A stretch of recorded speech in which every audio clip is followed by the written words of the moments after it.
Hello and welcome to another edition of Hack Naked TV. As always, I am your host, John Strand. As usual, this particular edition of Hack Naked TV is brought to you by Cloud Passage and LogLogic.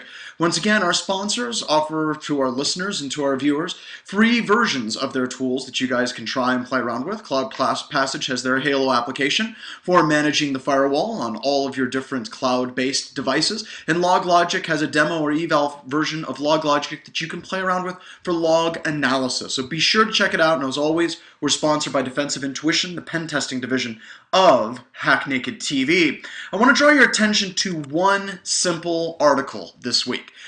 This is something that we did, by we, I mean Defensive Intuition, Paul.com Security Weekly, Tim Tomes, myself, worked in conjunction with the SANS Institute and Rob Lee, and we worked on new labs for the Security 508 and 408 classes. Now, these labs are forensics-based labs.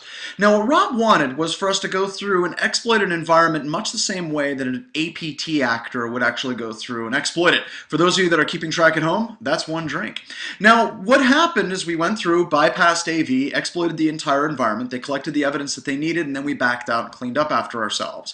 Now, Rob released this particular blog post, said, "Is antivirus really dead? A real-world simulation created for forensics data yields surprising results."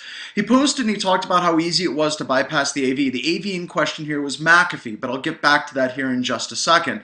And there was a lot of buzz that was created by this. I had a number of my students, Rob Lee had a number of his students and forensic haters come up and start asking questions specifically about what was done, how was it done, and also why it was done. I can only answer a handful of those questions because I'm leaving that for Mr. Lee, and plus we have to leave surprises for people that are going to be taking his classes in the very near future, but I do want to cover a couple of different things. First and foremost, bypassing antivirus is not something that is difficult in most organizations today.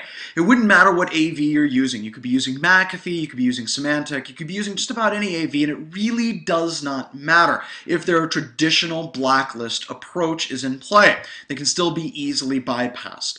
Now, the reason why I'm spending the entire episode of Hack Naked TV on this one topic is I think it's very important for everybody in information security to think this through.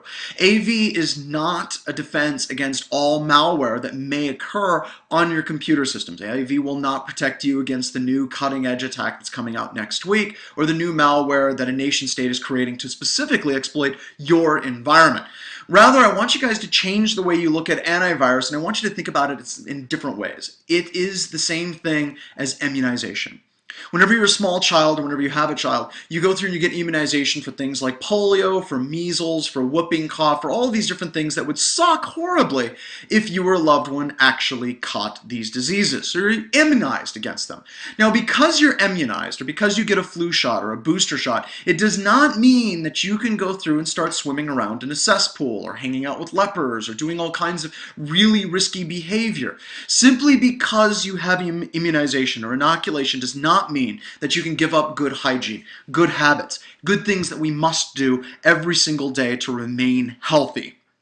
Unfortunately, when people look at antivirus, they tend to look at antivirus as an ironclad defense, as that silver bullet blanket that is going to defend them against all the different types of attacks and malware that come down on their computer systems. And because of this, they allow their users to go forth and partake in risky behaviors.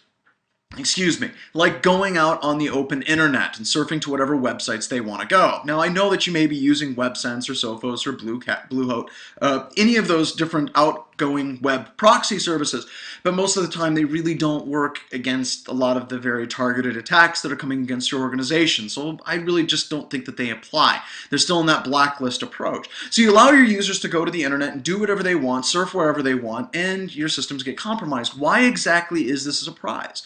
If you look at computer security, we've been preaching defense in depth for years. We talk about defense in depth from the outside coming in. You have your firewall, your IDS system, your IPS system, you have event logging, you have web application firewalls, you have data loss prevention, you have all these things built in place to defend against the threat coming into your organization. But what happens? What happens when someone is surfing the internet? How many layers of defense do you actually have? I would submit for the vast majority of organizations, it's one layer of defense. One layer. It is simply antivirus. For the vast majority of organizations, I know some of you are doing some very cutting edge stuff, but for the vast majority of organizations, it's one layer defense and it's AV. The point that should be taken from this article, the point that should be taken when we move forward in information security, is if an attacker just has to bypass one simple layer of defense, they will. It's not going to be easy. Or excuse me, it's not going to be difficult. It's going to be very, very easy.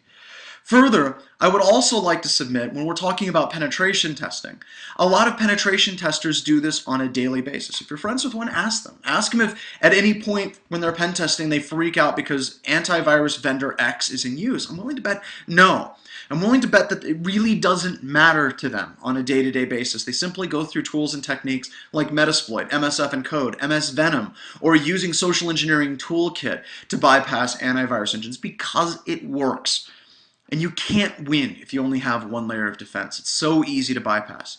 So rather, when we're counting our layers of defense, let's count our layers of defense coming in. Firewalls, IDS, AV, firewalls, IDS, IPS, all of these different things that we've come to rely on. But we also need to start counting our layers of defense leaving our environment. Are we actually doing whitelisting as far as what sites users are allowed to go to on the internet? I'll come back to that topic. I know a lot of people don't like that topic, but it's something we've got to seriously start looking at. Rather than a whitelisting approach, saying these are the bad sites on the internet, saying these are the good sites on the internet. These are the IP addresses our users should go to. Doing full inspection of SSL traffic. If you're going to implement something like WebSense, if you're going to implement something that's doing egress checking of the traffic leaving your environment, if you are not brokering SSL traffic and doing content inspection, then all the bad guy has to do is deliver the attack via an encrypted channel through the browser, and then have the command and control work over an encrypted channel through the browser. So the point of all of this boils down to one simple thing. It's very easy for pen testers, it's very easy for us in security to pick on antivirus, to basically say antivirus is worthless, the idea of it is dead. But rather, I think the biggest mistake is the way that we've actually implemented AV in our environments, with the belief, the false belief, that it's going to keep us secure under all situations. Everything else has mitigating security controls. Why is it that we don't have mitigating controls for our antivirus as well?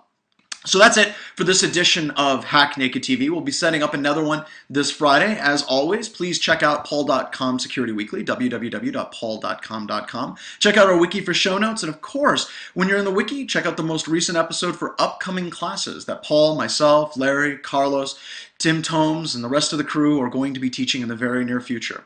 Thank you very much and have a great day. Take care, everyone.